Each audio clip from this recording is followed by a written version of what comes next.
SDG'nin durumu, YPG'nin oluşturduğu muhtemel tehditle ilgili, mevcut tehditle ilgili çerçeve konular. Bu konular sürekli gündemde. İki taraflı, üç taraflı sürekli ilgileniyor, takip ediliyor. Şam'daki yönetimle SDG arasındaki müzakere süreçlerini yakından takip ediyoruz. Amerika'nın konuya ilişkin evrilen görüşleri ve rolüyle ilgili değerlendirmelerimiz ve yönlendirmelerimiz var. Türkiye'nin bu konuda çok yakın bir takibi söz konusu. İlgili kurumlarımızın değerlendirmesi söz konusu. Kendi aramızda yaptığımız değerlendirmeler var. Aldığımız kararlar var. Günün sonunda hedefimiz şu.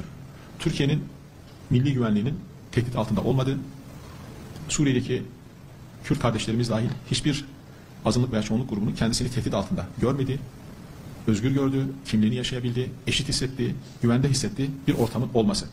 Ve barışçıl amaçlarla ve yöntemlerle başlangıç yapmak istiyoruz ve bununla gitmek istiyoruz. Muhataplarımızın bunu anlamadığı bir ortamda, buna pozitif cevap vermediği bir ortamda başka yöntemleri de her zaman için devlet olarak kullanmak bölgemize, halkımıza, milletimize, devletimize olan bir yükümlülük.